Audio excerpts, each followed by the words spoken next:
Students चलिए start करते हैं पोलर मूवमेंट ऑफ इनर्शिया। हमारा नेक्स्ट टॉपिक है मोमेंट ऑफ इनर्शिया के चैप्टर के अंदर। ठीक है, इसे ध्रुवीय जड़ता गुण भी बोलते हैं। चलिए, ध्रुवीय जड़ता गुण का मतलब यह हुआ कि अगर हमारा कोई एक्सिस है, एक्स एक्सिस और वाई एक्सिस, ठीक है, दोनों एक दूसरे के क्या है, लंबवत है, मतलब परपेंडिकुलर है। अब दो परपेंडिकुलर एक्सिस के ऊपर अगर हम तीसरी एक परपेंडिकुलर एक्सिस लेके आते हैं, मतलब हमारे पास जो है तीसरी एक्सिस है, जैसे कि जेड एक्सिस, तो यहां पर एक्स एक्सिस और वाई एक्सिस के परपेंडिकुलर जो है लंबवत जेड एक्सिस पर मोमेंट ऑफ इनर्शिया जो है, जड़त्व आघूर्ण, उसी को जो है हम क्या बोलते हैं, पोलर मोमेंट ऑफ इनर्शिया बोलते हैं, ध्रुवीय जड़ता गुण बोलते हैं। चलिए, ये कहां से आया है? ये आया है हमारा अभिलंब अक्ष की प्रमेय से। तो अभिलंब अक्ष की प्रमेय को हम हिंदी में, इंग्लिश में क्या बोलते हैं?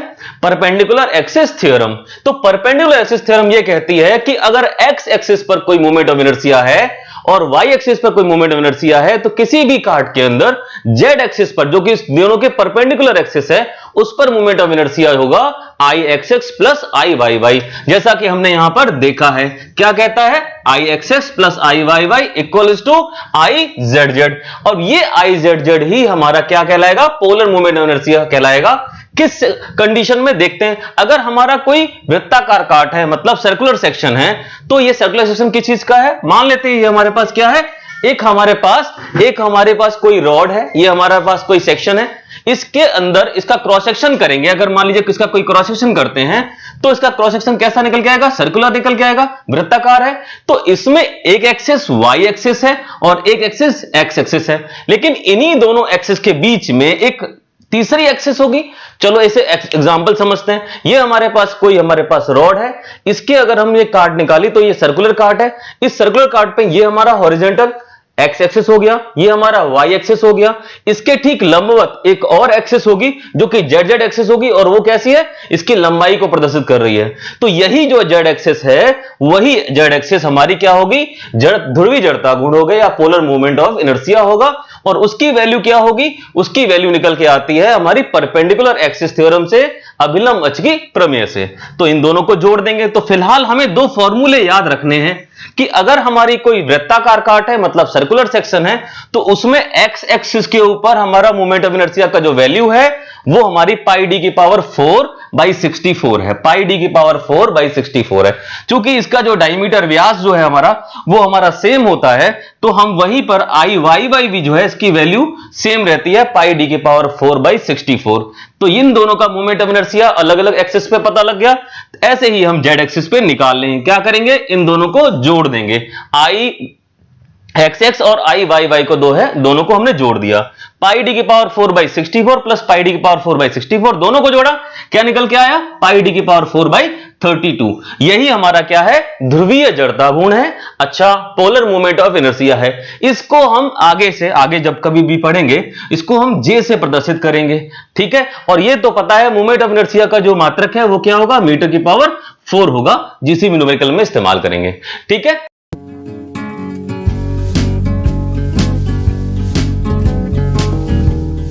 स्टूडेंट्स, अब हम करने जा रहे हैं बेंडिंग इक्वेशंस का डेरिवेशन। बेंडिंग इक्वेशन मतलब नमन समीकरण का डेरिवेशन करने वाले हैं। यह डेरिवेशन बहुत ही आसान है, एकदम ये बोर्ड पे पूरा लिखा हुआ है, इतना ही है। तो देख लेते हैं कैसे करना है। देखिए, अगर हमने क्या किया, बेंडिंग इक्वेशन के लिए एक हमने जो है बीम ले लिया। ठीक है, इस बीम का न्यूट्रल एक्सिस जो है वो ये रहा हमारे पास, न्यूट्रल एक्सिस बीम का। ठीक है, और इस न्यूट्रल एक्सिस से वाई डिस्टेंस पर एक स्ट्रिप ले ली। इस स्ट्रिप की लंबाई कितनी है? इस स्ट्रिप की लंबाई है dx। ये dx लंबाई की हमने स्ट्रिप ले ली। और स्ट्रिप की मोटाई कितना है? dy इसकी मोटाई है, जो कि हमारा न्यूट्रल एक्सिस से y डिस्टेंस पे है। बिल्कुल समझ आ गया।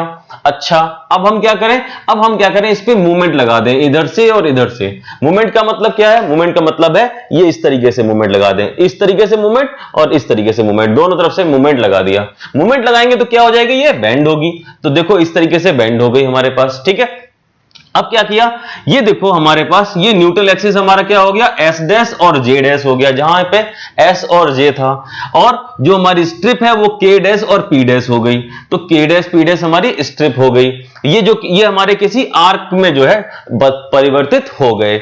अच्छा, अगर ये हमारा कोई एक आर्क है, मतलब चाप के फॉर्म में है, तो यहां से जो है एक सेंटर पॉइंट होगा जहां से इसकी रेडियस भी होगी। तो ये रेडियस हमने आर लिख ली, और ये जो के डैश पॉइंट है, पी डैश पॉइंट है, इसके बीच में एंगल कितना है, थीटा है। तो ये हमारा ओरिजिन ओ से जो है ये सब कुछ आप बना लीजिए। ये देखो आपके पास पूरा का पूरा जो है डायग्राम है, यही दो डायग्राम है। अच्छा, न्यूट्रल एक्सिस के बारे में मैं बता दूं। न्यूट्रल एक्स मतलब क्या हुआ, उदासीन अक्ष। ये उदासीन अक्ष वो अक्ष होती है जिस पर कोई भी बल, फोर्स कुछ भी लगाओ, इसकी लंबाई में परिवर्तन नहीं होता है। अच्छा, तो अगर हमने इसको इस तरह से मोड़ा है तो ये ऊपरी भाग है, उसमें क्या होगा, संपीड़न होगा, नीचे की भाग में क्या होगा, टेंशन होगा, मतलब तनाव होगा। तो ऊपर कंप्रेशन है, नीचे क्या है, टेंशन है। तो ये ऊपर वाले सेक्शन में कंप्रेशन होगा। तो देखिए हमने लिखा भी है यहां पे मैक्सिमम, ऊपर वाले सेक्शन में मैक्सिमम कंप्रेशन आएगा और नीचे वाले सेक्शन में मैक्सिमम टेंसाइल स्ट्रेस आएगा।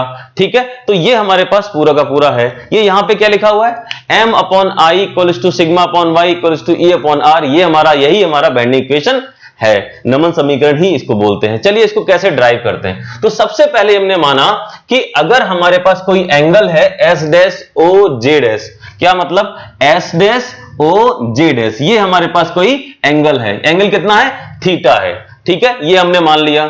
उसके अलावा क्या है, एस डैश और जे डैश। अगर मैं यहां देखूं कि एस डैश और जे डैश की लंबाई निकालनी है तो कैसे निकालेंगे, ये डिस्टेंस हमारी आर है, तो क्या बोलेंगे, कोण बराबर चाप बटे त्रिज्या, ये फॉर्मूला होता है। ठीक है, मतलब एंगल इक्वल्स टू क्या होगा, arc upon radius. Angle equals to arc upon radius. यहां से जो है हम क्या निकाल लेंगे, यहां से हम जो है आर्क की लेंथ निकाल ली। आर्क इक्वल्स टू हो गया ये हमारे पास radius into angle, r theta हो गया। चलिए ठीक है, उसके अलावा इसी से ही हम जो है क्या करेंगे, के डैश और पी डैश का भी जो है डिस्टेंस निकाल लेंगे कि कितना जो है हमारा इसका लेंथ है। तो इसका लेंथ कैसे निकालेंगे, अब वही है angle equals to arc upon radius. तो यहां पर रेडियस में थोड़ी चेंज आ जाएगा, कितना रेडियस हो जाएगा, आर माइनस वाई, क्योंकि जो है वाई डिस्टेंस से ही तो है हमारा, न्यूट्रल एक्सिस से वाई डिस्टेंस पे ही तो है हमारी स्ट्रिप। तो फिर R minus y into theta हो जाएगा। यह बात क्लियर हो गई। क्या हो गया हमारे पास, यहां से हमने एस डैश जे डैश इसकी लेंथ निकाल ली, उसी से फॉर्मूले से हमने आगे चल के के डैश पी डैश की भी जो है लेंथ निकाल ली। ठीक है, तो ये हमारे पास दोनों लेंथ पता लग गई। अच्छा, के डैश पी डैश की लेंथ तो चेंज हुई है क्योंकि यहां पे जो है कंप्रेसिव लोड आया तो लेंथ में कोई कमी आई होगी, लेकिन न्यूट्रल एक्सिस पर कोई लेंथ में कमी तो होती नहीं है, क्योंकि न्यूट्रल एक्सिस की लेंथ वैसे ही रहती है, चाहे आप इसको कितना भी नीचे की तरफ मोड़ दें चाहे ऊपर की तरफ मोड़ दें, न्यूट्रल एक्सिस की लेंथ चेंज नहीं होती। तो केपी जो है हमारा केपी है, यही हमारा जो है डिस्टेंस जो है किसकी, न्यूट्रल एक्सिस की, एस और जे की है। तो एस जे के बराबर होगा, यही जो है हमारा एस जे है वो हमारा एस डैश जे डैश के बराबर होगा, क्योंकि न्यूट्रल एक्सिस की लेंथ चेंज नहीं होती है। तो यहां से हम जो है एस डैश जे डैश निकाल लेंगे। इसका मतलब है केपी इक्वल्स टू क्या हो जाएगा, आर थीटा ही लिखेंगे। चलिए यहां बस इतनी ही कैलकुलेशन थी, इसके बाद कोई फालतू कैलकुलेशन नहीं है।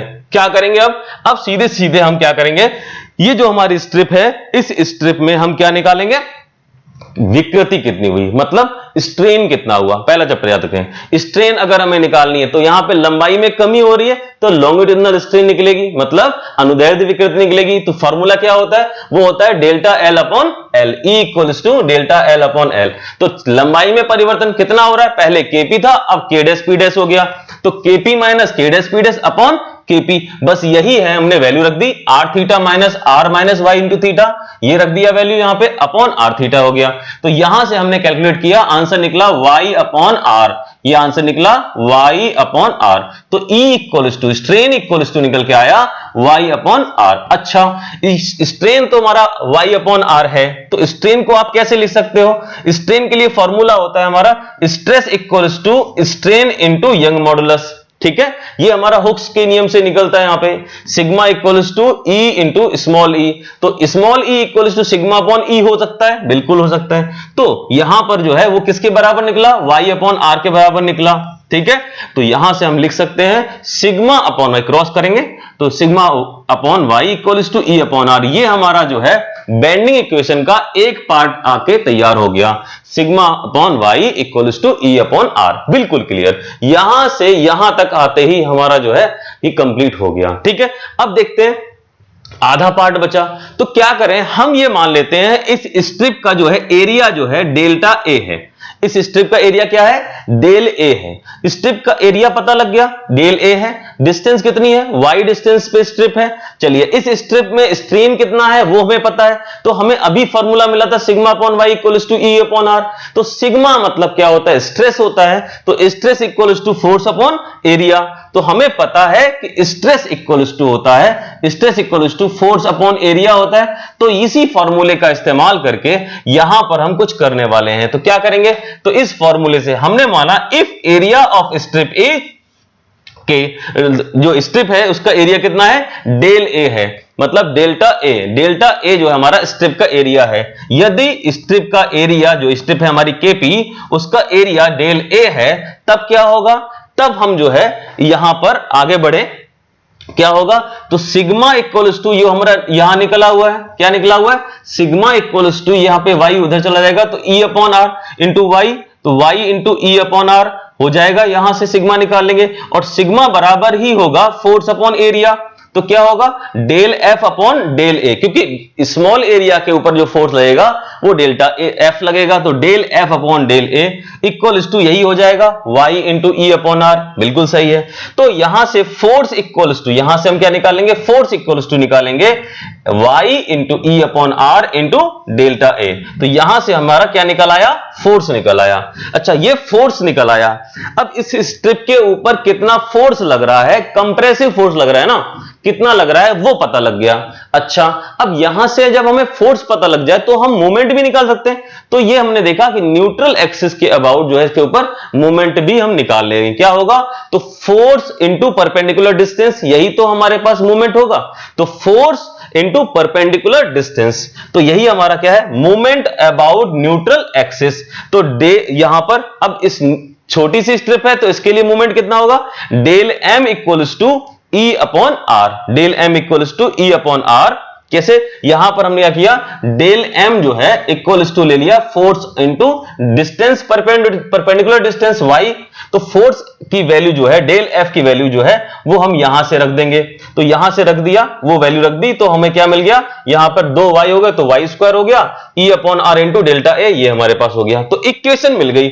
इक्वेशन क्या मिल गई, इक्वेशन हमें मिल गई डेल एम इक्वल्स टू यहां पे E upon are into del A into y square. ठीक है, चलिए तो यहां पर हम आगे बढ़ते हैं। तो क्या मिलेगा, del M equals to E upon are into del A into y square. अच्छा, अगर हम ये पूरे के पूरे जो है हमारे पास जो है हमारे बीम है, इसके लिए निकालेंगे तो क्या निकालेंगे, आप इसका क्या कर देंगे, समेशन कर देंगे, इक्वेशन बना लेंगे, निकाल लीजिए। तो क्या हो जाएगा, m equals to E upon R, ये हमारा तो कांस्टेंट वैल्यूज है, ई हमारा मटेरियल के लिए होता है, आर तो रेडियस ऑफ कर्वेचर है, इनटू और क्या है हमारे पास, डेल ए, एरिया हमारे स्ट्रिप का ए है। ठीक है, और ये क्या हो जाएगा, वाई स्क्वायर, ये हमारा डिस्टेंस है।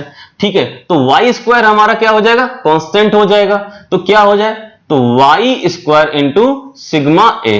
ठीक है, ये कुछ बन जाएगा, या फिर इसको क्या करें, प्रॉपर पूरा लिख दें, तो यहां पर हम लिख देंगे सिग्मा ए वाई स्क्वायर, ये बन जाएगा। अच्छा, ये कुछ याद आ रहा है पुराना, क्या हो रहा है, आई इक्वल्स टू ए के स्क्वायर होता था, ये वही टर्मिनोलॉजी है, sigma into A into y square.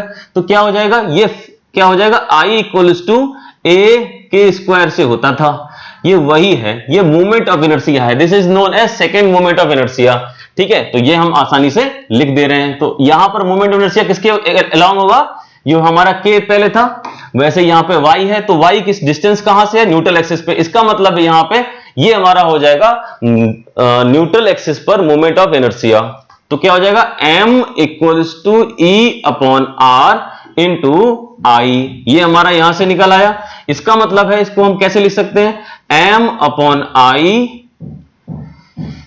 Equals to E upon R, this is the equation जो हमारा रिमेनिंग इक्वेशन था वो ये मिल गया, m upon I equals to E upon are.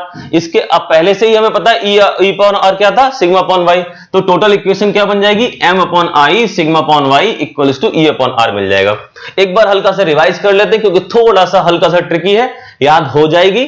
क्यों, यहां से यहां तक क्या किया, केवल हमने जो है यहां पर डिस्टेंस वगैरह चेक की। तो एक एंगल हमें थीटा मिल गया, उसके अलावा हमें पता है आर्क बराबर रेडियस इनटू जो है थीटा एंगल हो जाएगा, ये हमें मिल गया। उसके बाद ऐसे ही हमने इस स्ट्रिप की जो लेंथ चेंज हुई थी केडेस के लिए निकाल लिया वही चीज। अच्छा, हमें पता है न्यूट्रल एक्सिस जो है वो चेंज नहीं होती है, तो KP equals to S J जो हमारी न्यूट्रल एक्सिस थी पहले उसी के बराबर एस डैश जे डैश हो जाएगा, इक्वल्स टू हमें यहां पे निकाल रखा है आर थीटा के बराबर होगा। अब हमें इसकी भी लेंथ पता है जो भी हमारे पास अभी चेंज हुई है, और ये भी लेंथ पता है जो हमारी पहले थी। तो यहां से हमने क्या निकाल लिया, विकृति निकाल ली, स्ट्रेन निकाल लिया। अच्छा, स्ट्रेन निकला तो जो है हमारे पास स्ट्रेन का फॉर्मूला आ गया, ये हमारा y अपॉन आर मिल गया, strain equals to y upon are निकल आया क्योंकि ये कट हो जाएगा। उसके अलावा हमें पता है स्ट्रेन इक्वल्स टू क्या होता है, सिग्मा अपॉन ई होता है, तो सिग्मा अपॉन ई के बराबर हो जाएगा y अपॉन आर। तो यहां से जो है sigma upon y equals to E upon R यहां से निकाल लेंगे। इतना हो गया। उसके बाद हमने माना नेक्स्ट स्टेप में कि जो स्ट्रिप है उसका एरिया है डेल ए, तो डेल ए एरिया है तो क्या हो जाएगा, sigma equals to force upon area होता है, तो फोर्स कितना हो जाएगा, del F upon a, del a हो जाएगा। तो force del F upon del a के बराबर क्या हो जाएगा, वाई इंटू ई अपॉन आर हो जाएगा। ठीक है, ये एरिया को इधर क्रॉस करेंगे तो क्या हो जाएगा, del f force equals to बल बराबर कितना निकल के आएगा, y into E upon are into del a. बिल्कुल क्लियर है। मूवमेंट जो है इसका न्यूट्रल एक्सिस पे निकाल लेंगे तो क्या निकल आएगा, मूवमेंट इक्वल्स टू क्या हो जाएगा, डेल एफ मतलब force into perpendicular distance y। ठीक है, तो ये हमारे पास आ गया। डेल f की वैल्यू हमें ऊपर से मिल जाएगी, तो हम यहां पर इक्वेशन बना लेंगे, क्या मिलेगी, del m equals to E upon are into del A Y square, ये हमें इक्वेशन मिल जाएगी। इसमें क्या करेंगे, हमने ये माना कि हमारा क्या है, इस पर्टिकुलर स्ट्रिप के ऊपर मूवमेंट है, तो अगर पूरे बीम का अगर हम मूवमेंट की बात करें तो क्या निकल के आएगा, ये हमारा पूरे बीम का मूवमेंट निकल के आएगा, समेशन हो जाएगा ए वाई स्क्वायर। ये क्या है, हमारा सेकेंड मूवमेंट ऑफ इनर्शिया है। तो सेकेंड मूवमेंट ऑफ इनर्शिया क्या हो जाएगा, यहां पर आई हो जाएगा, अबाउट एक्स एक्सिस है। ठीक है, about neutral axis, sorry about neutral axis है, तो हमारा क्या हो जाएगा, m equals to E upon are into I. ठीक है, यहां पर m अपॉन आई क्रॉस करेंगे, m upon I equals to E upon are निकल आ जाएगा। तो यहां पर ये इक्वेशन हमारे पास बन जाएगी आपकी बेंडिंग इक्वेशन। क्या बन जाएगी, बेंडिंग इक्वेशन। ठीक है, तो यहां से हमें नमन समीकरण का जो है क्वेश्चन हो जाएगा। एग्जाम में क्वेश्चन आएगा कि नमन समीकरण को व्युत्पन्न कीजिए, उसके बारे में लिखिए। ठीक है, उसके अलावा इंग्लिश में अगर लिखा हो क्वेश्चन तो क्या आएगा कि drive the expression for bending equation. ठीक है, तो ये हमारा क्वेश्चन उसके लिए हो गया। ठीक,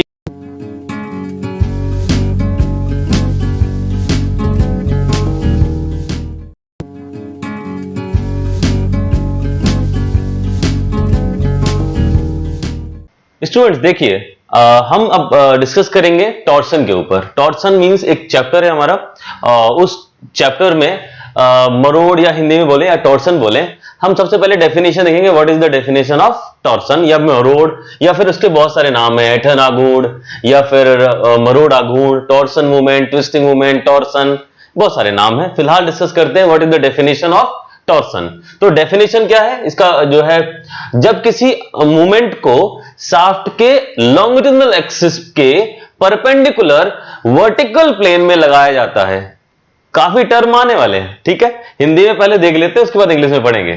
ठीक है, जब किसी आघूर्ण को शाफ्ट के अनुदैर्ध्य अक्ष के लंबवत, अब देखते क्या है, जब किसी आघूर्ण को, देखो यहां पर एक हमारे पास ये कोई बॉडी है, इसको एक तरफ से फिक्स किया गया है और इसको फिक्स करके और इस पे जो है एक आघूर्ण लगाया गया है। दिस इज द आघूर्ण। कहां लगाया गया, देखो इधर, या फिर इसका क्रॉस सेक्शन पे देखो इस तरह से लगा हुआ है। तो क्या हुआ, जब किसी मूवमेंट को, जब किसी आघूर्ण को किसी शाफ्ट के अनुदैर्ध्य अक्ष, तो ये शाफ्ट है हमारी, ये इसकी अनुदैर्ध्य अक्ष है। ठीक है, तो लॉन्गिट्यूडिनल एक्सिस के लंबवत, इसके लंबवत का मतलब ये रहा प्लेन, इसके लंबवत ये रहा। ठीक है, ऊर्ध्वाधर तल में लगाया गया है, तो ये ऊर्ध्वाधर तल है, इस पर लगाया गया है। तब आघूर्ण को मरोड़ी आघूर्ण या ऐंठन आघूर्ण या फिर मरोड़ कहते हैं। सीधी सी बात यह है, जब किसी शाफ्ट पे उसके लॉन्गिट्यूडिनल एक्सिस के वर्टिकल प्लेन पर कोई मूवमेंट या फिर कोई कपल लगाया जाता है तो उसको जो है हम क्या करते हैं, उस मूवमेंट को मरोड़ी आघूर्ण या फिर टॉर्सनल मूवमेंट कहते हैं। सीधी सी कहानी यह है, ठीक है। चलो इंग्लिश में देख लेते हैं थोड़ा जल्दी। जब किसी मूवमेंट को शाफ्ट के लॉन्गिट्यूडिनल एक्सिस के परपेंडिकुलर वर्टिकल प्लेन में, ये ऊर्ध्वाधर लिखा है ना, इसका मतलब होता है वर्टिकल प्लेन, वर्टिकल प्लेन में लगाया जाता है, तब वह मूवमेंट क्या कहलाता है, टॉर्सनल मूवमेंट कहलाता है या फिर ट्विस्टिंग मूवमेंट कहलाता है या फिर टॉर्सन कहलाता है। ये आपकी डेफिनेशन हो गई। अब हम देखते हैं कि इसका डेरिवेशन कैसे होगा, एग्जाम में आ सकता है, इसीलिए करा रहा है। देखिए ये हमने क्या किया, एक शाफ्ट को जो है फिक्स कर दिया। उस शाफ्ट की जो लेंथ है वो हमारी लेंथ है L, ये L लंबाई की एक शाफ्ट है, इसको एक तरफ इसको फिक्स कर दिया है, दूसरी तरफ एक मूवमेंट लगाने के लिए हमने कपल लगा दिया है, ये कपल लगाने के लिए हमने फोर्स लगा दिया इस तरीके से, ठीक है। तो ये समझ लीजिए इस तरीके से ऐसे लगा दिया है, ठीक है। चलिए अब जब हमने क्या किया, इसके ऊपर मार्किंग की, तो ये तो हमारा क्या है, हमारा सेंट्रल न्यूट्रल एक्सिस, इस पे इसके ऊपर एक हमने ए बी एक लाइन खींच दी, this is the line, mark कर दिया, चौक मिट्टी खड़िया जिससे भी आप इस्तेमाल करें उससे जो है इस पे मार्क कर दिया।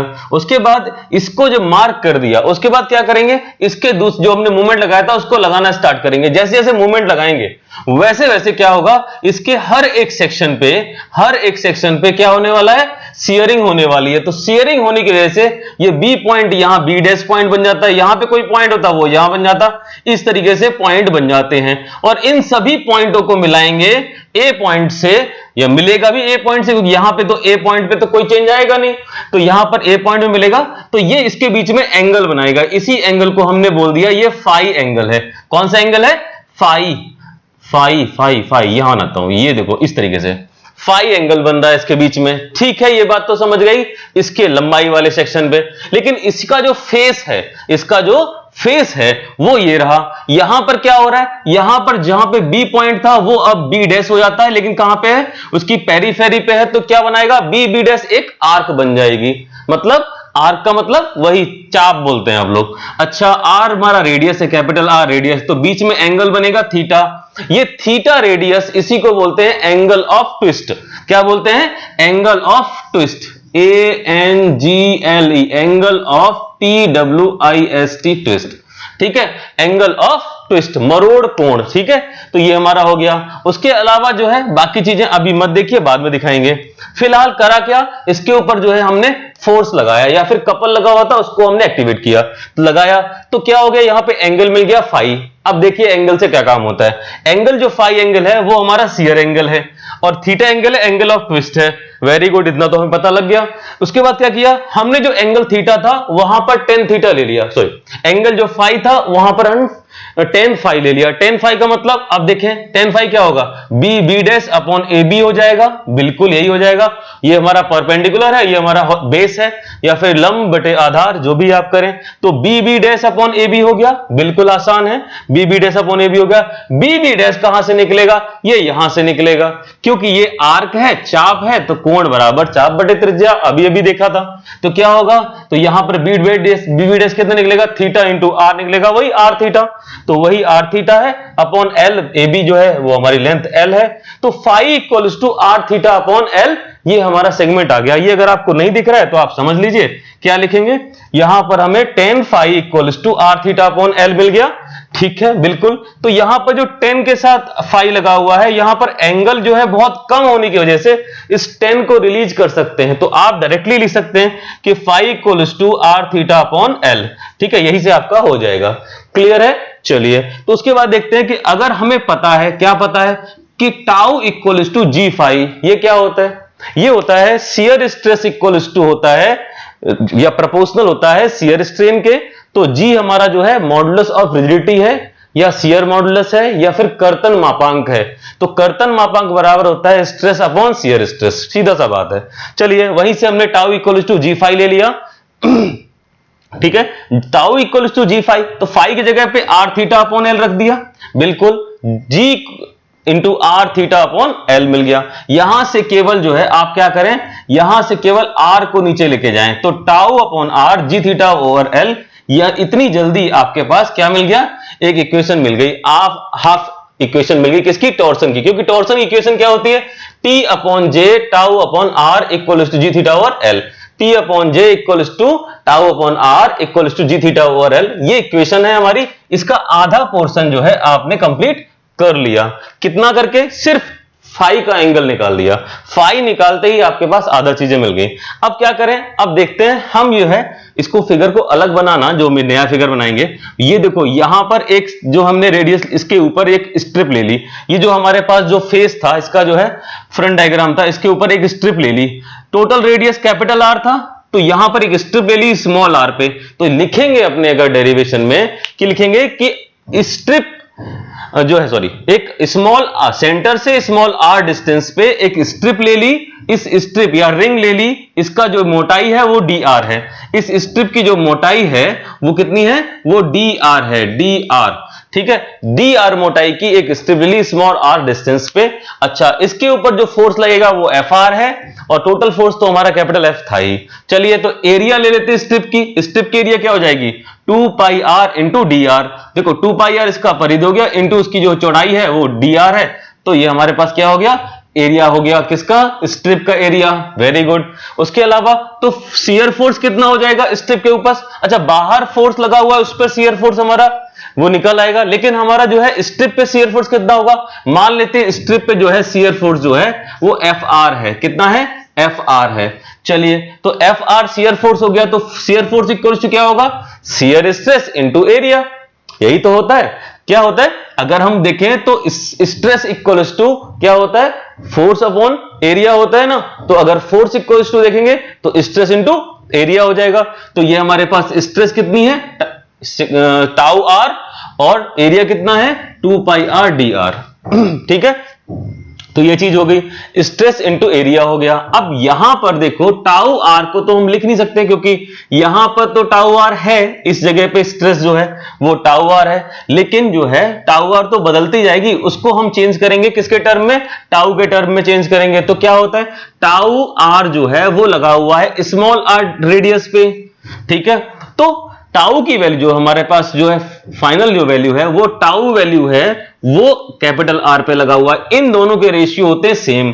तो यहां से टाउ आर की वैल्यू निकालेंगे तो इसको हमें टाउ इस वाले टाउ आर पे रख देंगे, तो यहां पे टाउ आर रख दिया, 2 पाई आर डी आर हमने वैसे ही एज इट इज रखा, ठीक है। तो F R equals to force on radius R equals to tau into R upon capital R, ये हमने इस रिलेशन से निकाला, 2 पाई आर डी आर हो गया, बिल्कुल हो गया।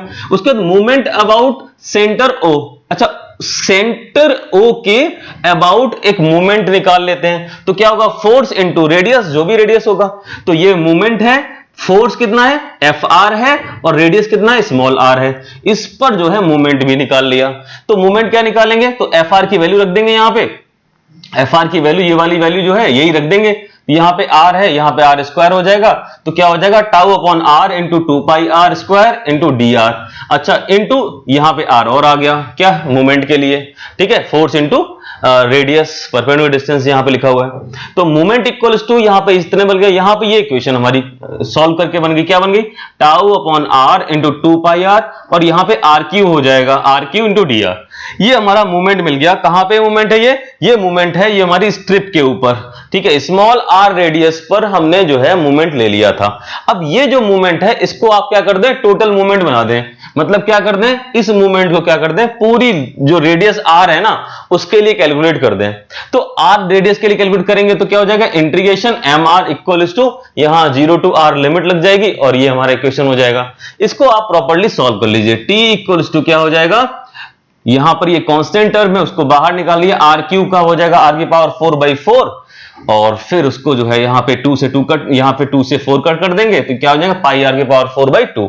अच्छा यहां पर मेन चीज है पाई आर की पावर 4/2, ये किसी का फॉर्मूला है, ठीक है, ये किसका फॉर्मूला होता है, ये हमने एक बार डिस्कस किया था, पोलर मूवमेंट ऑफ इनर्शिया, अगर डिस्कस किया हो तो ठीक है, नहीं किया तो नहीं किया। तो polar movement of inertia Z axis पे था, तो जेड जेड एक्सिस पे था तो हमने आई एक्सिस और आई वाई को जोड़ा और जेड एक्सिस पे निकाल लिया, तो हमारा निकला था पाई डी की पावर 4/32 निकला था। अगर यहां पर इसको आर के टर्म में लिखना चाहो, मतलब डी की जगह आप क्या लिख दो, 2r लिख दो, तो क्या हो जाएगा, तो हमारा हो जाएगा पाई आर की पावर 4/2 निकलेगा। इसी को आप रख के देख लेना, ये j इक्वल्स टू क्या था, पाई आर की पावर 4/2 निकल आएगा। बिल्कुल सही है, यही यूज होना है यहां पे। तो यहां पर पाई आर की पावर 4/2 की जगह क्या लिख देंगे, j लिख देंगे, j, तो t/j equals to tau by R, और यहां पर हमें पहले से पता था, तो t/j equals to tau by R equals to G theta over L हमारे पास यहां पे हो गया। तो ये डेरिवेशन है, मेरे हिसाब से इसको आप वापस से देख लेना, थोड़ा याद हो जाएगा। लेकिन मैं यहां पर इस डेरिवेशन में यूज जो t/j वगैरह हैं, इनके बारे में थोड़ा डिटेल बता देता हूं, वापस से बताऊंगा, एक बार कर लीजिए। यहां से एंगल निकालेंगे तो हमारे पास ये निकल के आ जाएगा एक टर्म, दूसरा टर्म निकलेगा, स्ट्रिप ले लेंगे, तब स्ट्रिप का फोर्स निकालेंगे, उस फोर्स के मूवमेंट ले लेंगे, उस मूवमेंट को इस्तेमाल करके इंटीग्रेट कर देंगे, इंटीग्रेट करके उसको सॉल्व कर लेंगे, तो हमारे पास इक्वेशन आधा पार्ट और आ जाएगा। ठीक है, फिलहाल इतना ही, और मैं जल्दी से क्या करता हूं, इस इक्वेशन में जो टर्म इस्तेमाल हुए हैं उन टर्म्स के बारे में आपको बता देता हूं। ठीक है, चलिए, टी क्या है, टी तो पता है, टॉर्सन है। ठीक है, यूनिट क्या होगी, न्यूटन मीटर। उसके अलावा दूसरा टर्म है जे है, जे क्या है, पोलर मूवमेंट ऑफ इनर्शिया, ध्रुवीय जड़ता गुण। ठीक है, पोलर मूवमेंट ऑफ इनर्शिया। ठीक है, बिल्कुल ठीक है, ध्रुवीय जड़ता गुण हो गया। उसके अलावा या मीटर की पावर 4 या mm की पावर 4, आप जो भी रखना चाहें, मेरे हिसाब से अच्छा लगेगा तो मीटर की पावर 4 लगेगा। उसके अलावा आगे क्या देखा, टाउ दिया हुआ है, शियर स्ट्रेस, कर्तन प्रतिबल, ये क्या होगा, न्यूटन पर मीटर स्क्वायर। ठीक है, उसके अलावा आर, ये रेडियस, ये रेडियस है हमारी। ठीक है, उसके अलावा क्या है, जी, जी क्या है, शियर मॉडुलस या मॉडुलस ऑफ रिजिडिटी, या फिर इसको बोलते हैं, क्या बोलते हैं, कर्तन मापांक। ठीक है, न्यूटन पर मीटर स्क्वायर इसका मात्रक होता है। उसके अलावा क्या है, एल लेंथ है, थीटा क्या है, angle of twist. Angle of twist क्या होगा, रेडियन में। ठीक है, डिग्री रेडियन में, तो आपके पास हो गया। उसके बाद एल लेंथ है, ये पता ही है, मीटर में। चलिए, तो ये हमारे पास क्या हो गया, ये हमारे पास नोटेशन हो गया, t/j equals to tau by R equals to G theta over L. आपके पास इक्वेशन मिल गई। ठीक है, ये हमारे पास जो है टॉर्सन वाला पोर्शन कंप्लीट है। अगर इसमें जो है कोई न्यूमेरिकल आता है तो उनको जो है इन वैल्यूज को रख के आप आसानी से निकाल सकते हैं, हो जाएगा।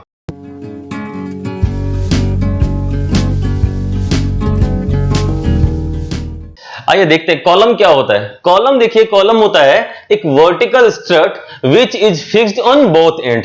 एक ऐसी स्ट्रट होती है जो कि वर्टिकल होती है, जो दोनों एंड से फिक्स होती है, and having axial compressive load, उस पर जो है एक्सियल कंप्रेसिव लोड लगे होते हैं। तो ये हमारी इंग्लिश में डेफिनेशन होगी। हिंदी में देख लेते हैं, एक ऊर्ध्वाधर स्ट्रिप है, एक ऊर्ध्वाधर जो है स्ट्रट है। स्ट्रट मतलब क्या होता है, स्ट्रट वो चीजें होती हैं जो कि कहीं कंस्ट्रक्शन में काम आती हैं, जहां पर दोनों एंड फिक्स हो या फिर एक एंड फिक्स हो या एक दोनों एंड जो है बने हुए हो। ये जो है एक जो है एक्सियल कंप्रेसिव लोड जो है वहन करती है, सहन करती है, उन्हीं को स्ट्रट बोलते हैं।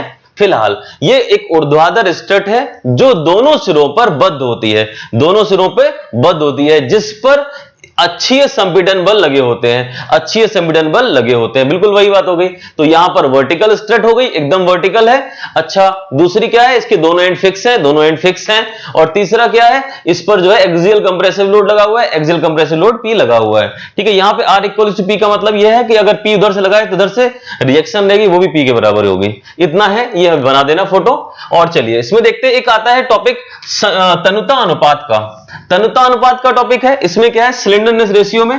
इसमें देखते क्या है कि स्लेंडर रेशियो होती हो क्या, स्लेंडरनेस रेशियो होता है, स्लेंडरनेस रेशियो होता है कि प्रभावी लंबाई और न्यूनतम घूर्णन त्रिज्या के अनुपात को। ठीक है, स्लेंडरनेस रेशियो क्या होता है, प्रभावी लंबाई और न्यूनतम घूर्णन त्रिज्या के अनुपात को तनुता अनुपात कहते हैं, हिंदी में हो गया। अच्छा, इंग्लिश में स्लेंडरनेस रेशियो बोलते हैं। क्या होता है? इफेक्टिव लेंथ अपॉन जो है अब लीस्ट रेडियस ऑफ जायरेशन, ठीक है, इफेक्टिव लेंथ और लीस्ट रेडियस ऑफ जायरेशन के रेशियो को हम क्या बोलते हैं? स्लेंडरनेस रेशियो बोलते हैं, ठीक है। यहां पे हो गया। चलिए S बराबर LE बाई K, ठीक है, यहां पे K मिनिमम है, LE क्या है? इफेक्टिव लेंथ है, K हमारा क्या है? K मिनिमम क्या है? मिनिमम या लीस्ट रेडियस ऑफ जायरेशन है।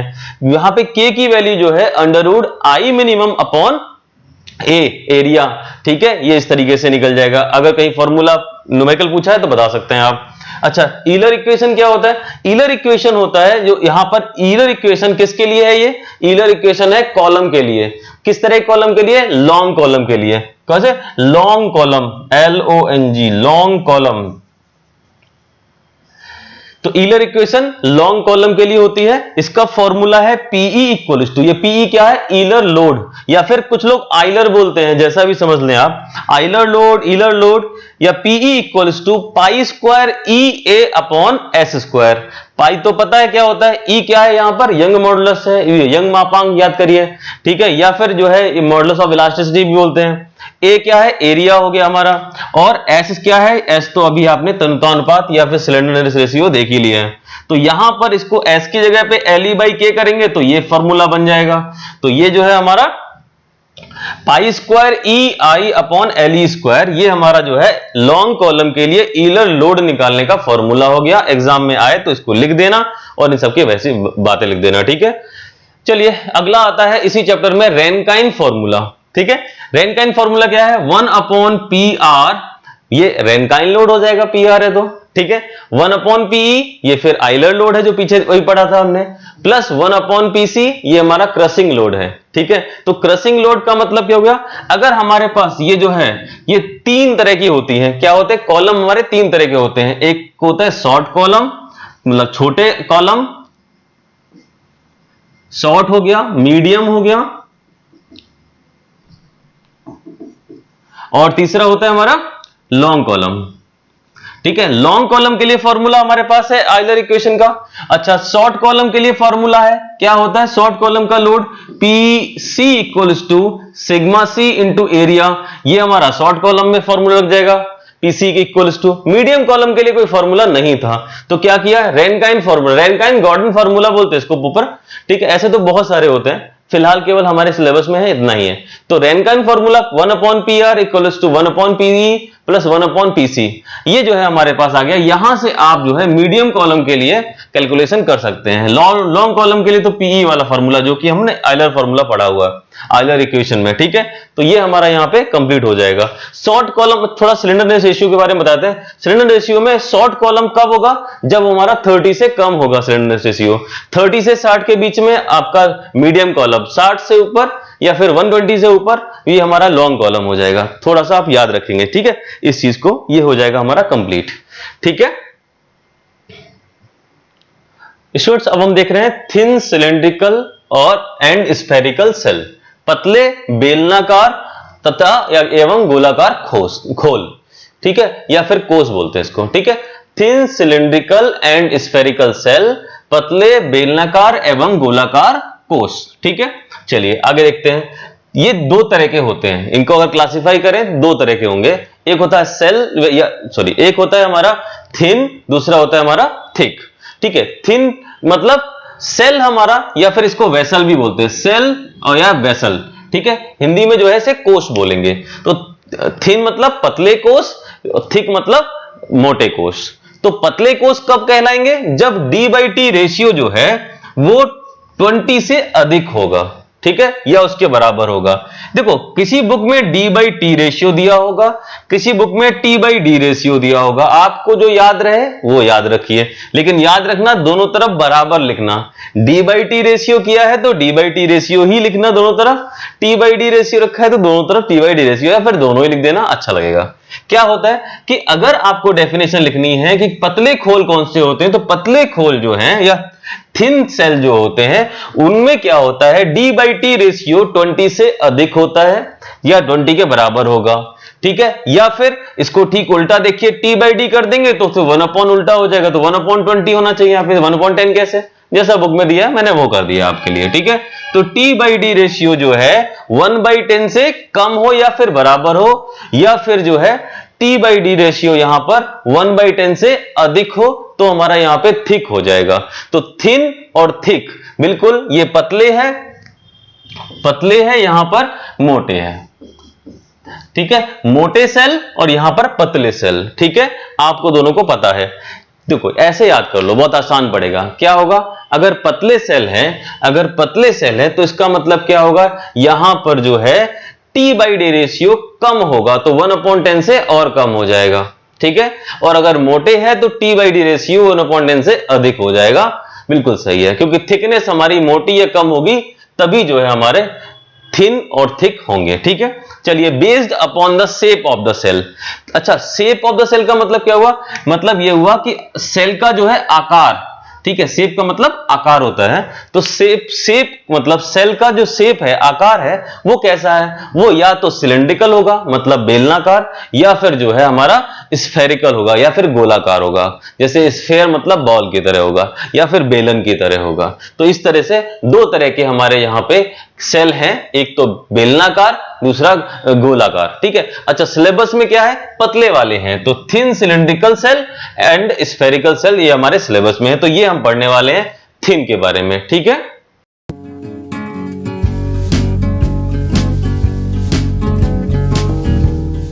स्टूडेंट्स, अब हम देखेंगे कि बेलनाकार कोश में कौन कौन सी प्रतिबल होते हैं, मतलब कितने प्रकार के स्ट्रेसेस होते हैं जो कि हमारे बेलनाकार कोश में या फिर हमारे बेलनाकार या फिर सिलेंड्रिकल सेल में होते हैं। तो सिलेंड्रिकल सेल में हमारे पास एक तो परिधीय प्रतिबल, इनको सर्कमफ्रेंशियल स्ट्रेस भी बोलते हैं, दूसरा हमारा अनुदैर्ध्य प्रतिबल, इसको लॉन्गिट्यूडिनल स्ट्रेस भी बोलते हैं। तो जो सर्कमफ्रेंशियल स्ट्रेस होते हैं उनको जो है हूप स्ट्रेस भी कहा जाता है।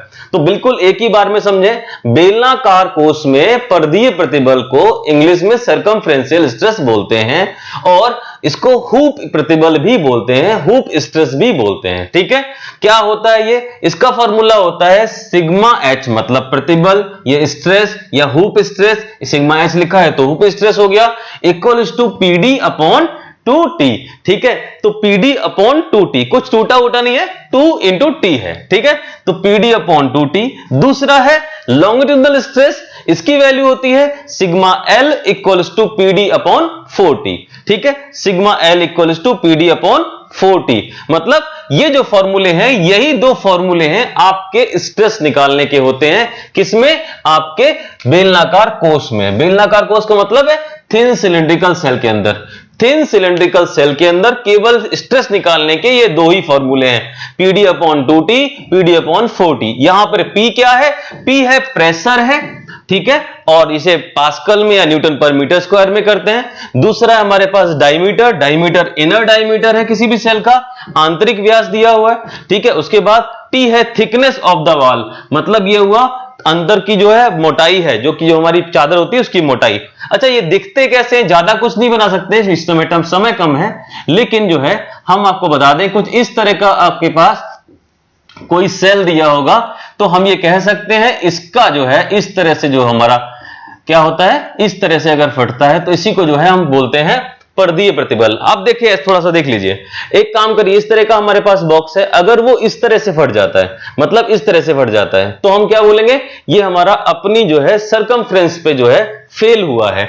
तो उसके अंदर उस समय इसके अंदर कितने स्ट्रेस आएंगे, मतलब किसी टैंक में अगर आप हवा भरें और वो उस तरह से फैलता चला जाए तो उसके अंदर स्ट्रेस का वैल्यू बढ़ता जाएगा, तो वो कौन सी होगी, हूप स्ट्रेस का वैल्यू होगा, ठीक है। और अगर वो जो इस तरीके से फट जाए तो हम क्या बोलेंगे, ये हमारा जो है लॉन्गिट्यूडिनल स्ट्रेस ये इसके अंदर आएगी और उसकी वैल्यू होगी pd/4t। बस ये दो फॉर्मूले यहां याद करेंगे। उसके बाद देखेंगे कि इसके अंदर विकृति कितनी होती है, स्ट्रेन क्या होता है बेलनाकार कोश में। ये थिन के लिए फॉर्मूले हैं, थिक नहीं पढ़ रहे हैं हम लोग, थिक हमारे सिलेबस में है ही नहीं। तो थिन सिलेंड्रिकल सेल में हमारे पास कितनी स्ट्रेन है, तो वो स्ट्रेन तीन तरह की स्ट्रेन होती है, एक होती है हूप स्ट्रेन, दूसरी होती है हमारे पास लॉन्गिट्यूडिनल स्ट्रेन, तीसरी है वॉल्यूमेट्रिक स्ट्रेन। मतलब हूप प्रतिबल या फिर इसे परिधीय हुप विकृति या फिर इसे परिधीय विकृति भी बोलेंगे। दूसरा है आपका लॉन्गिट्यूडिनल स्ट्रेन, इसे हम अनुदैर्ध्य विकृति भी बोलेंगे, और इसे वॉल्यूमेट्रिक स्ट्रेन मतलब आयतनिक विकृति बोलेंगे। ठीक है, हुप स्ट्रेन में क्या होता है, डी बाई डी, इस तरीके से हम इसको डिनोट कर सकते हैं। डायमीटर वाली है ना, ये डायमीटर वाली है, ये हमारी लंबाई वाली है। ठीक है, तो यहां पे क्या होगा, पीडी बाई 2टीई, इसका फॉर्मूला है 1 माइनस 1/2m। 1/m क्या है, यहां पे 1/m है, m की वैल्यू कुछ नहीं होती है, 1/m की वैल्यू होती है, वो होता है क्या, पॉइजन अनुपात, मतलब पॉइजन रेशियो 1/m। ठीक है, बाकी सबका डिनोशन आपको पता है, ई हमारा यंग मॉडुलस है। ठीक है, हुप स्ट्रेन निकला है, उसका कोई मात्रक होता नहीं है। लॉन्गिट्यूडिनल स्ट्रेन, लॉन्गिट्यूडिनल स्ट्रेन क्या होता है, यहां पर ये फॉर्मूला है P/2TE, PD/2TE 1/2 माइनस 1/m। ठीक है, ये हमें याद करने पड़ेंगे, फॉर्मूले आसानी से याद करने पड़ेंगे। ठीक है, वॉल्यूमेट्रिक स्ट्रेन मतलब आयतनीय विकृति। अच्छा, आयतनीय विकृति में देखेंगे हमारा डायमीटर तो जो है दो तरफ से होगा, डायमीटर हमारा एक्स एक्सिस और वाई एक्सिस पे होगा। ठीक है, एक्स एक्सिस और वाई एक्सिस पे होगा। लेंथ हमारी एक ही होगी, तो ये हमारी लेंथ है तीसरी डायमेंशन में। तो तीनों डायमेंशन अगर हम जोड़ देंगे तभी तो वॉल्यूम निकलेगा। तो क्या होगा, यहां पर अगर आप याद करना चाहें तो ये दो याद कर लें, ये आसानी से निकल जाएगा। तो वॉल्यूमेट्रिक स्ट्रेन इक्वल टू होता है लॉन्गिट्यूडिनल स्ट्रेन प्लस 2 इंटू जो है आपका हुप स्ट्रेन। ठीक है, तो इस तरीके से आपका हो जाता है। देखिए स्टूडेंट्स, यहां हम देख रहे थे कि अगर हमारे पास वॉल्यूमेट्रिक स्ट्रेन निकालना है तो लॉन्गिट्यूडिनल स्ट्रेन और प्लस 2 इंटू हुप स्ट्रेन आप निकाल सकते हैं। ठीक है, तो इस तरह से आपका हो जाएगा। चलिए आगे देखते हैं, ये फॉर्मूला PD/4TE 5 माइनस 4/m। ठीक है, PD/4TE 5 माइनस 4/m, ये हमारा वॉल्यूमेट्रिक स्ट्रेन होगा। तीन तरह की स्ट्रेन है, दो तरह के स्ट्रेस है, इसी में हमारा जो है सिलिंड्रिकल जो है थिन सिलिंड्रिकल सेल कंप्लीट हो जाता है। चलिए इसके बाद हम क्या करते हैं, हम देखेंगे यहां पे गोलाकार कोष, मतलब आपका स्फेरिकल सेल। तो गोलाकार कोष में एक ही स्ट्रेस होता है और एक ही स्ट्रेन होता है, तो आसानी से याद हो जाएगा। ठीक है, तो क्या होता है, इसमें केवल हुप स्ट्रेस ही होता है। ध्यान रखना, हुप स्ट्रेस का मतलब हुप स्ट्रेस, उसका फॉर्मूला अलग अलग हो सकता है। ठीक है, मतलब यहां पर हुप स्ट्रेस का फॉर्मूला PD/2T था, यहां पर लॉन्गिट्यूडिनल स्ट्रेन का लॉन्गिट्यूडिनल स्ट्रेस का फॉर्मूला PD/4T था, लेकिन यहां गोलाकार कोष में मतलब स्फेरिकल सेल के अंदर यहां पर हुप स्ट्रेस का फॉर्मूला PD/4T होगा।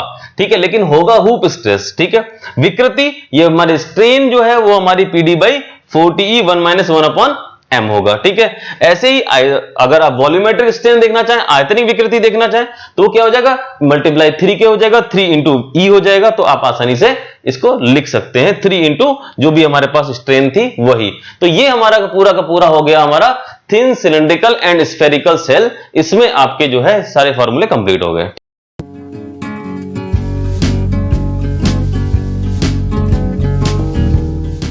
स्टूडेंट्स, अब हम स्टार्ट करेंगे thin cylindrical and spherical cell के ऊपर एक न्यूमेरिकल।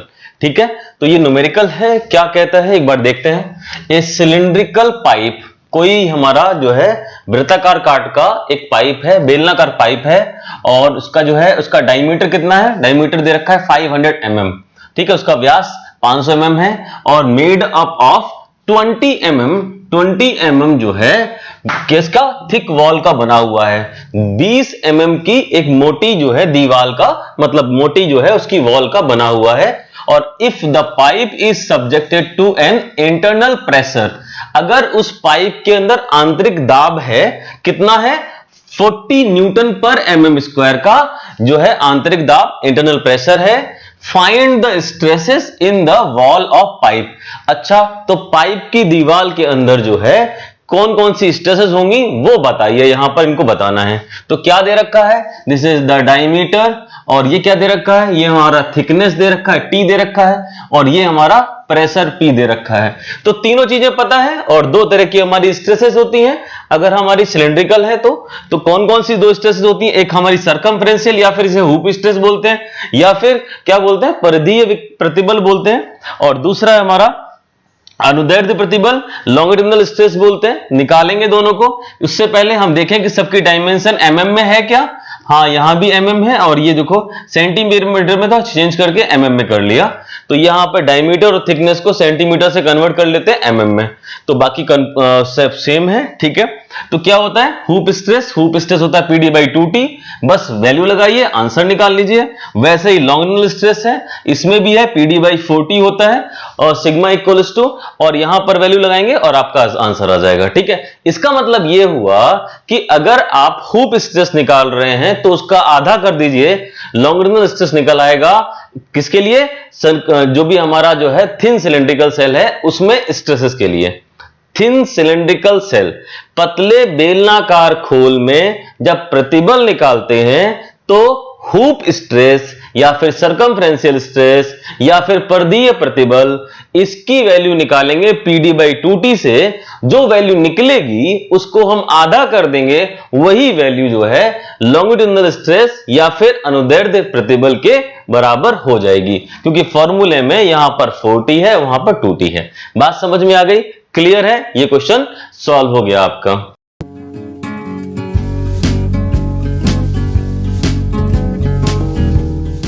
स्टूडेंट्स बाकी क्वेश्चंस जो है इसी तरह के होंगे, जिसमें कि PD बाई 4T और PD बाई 2T लगाया जाएगा।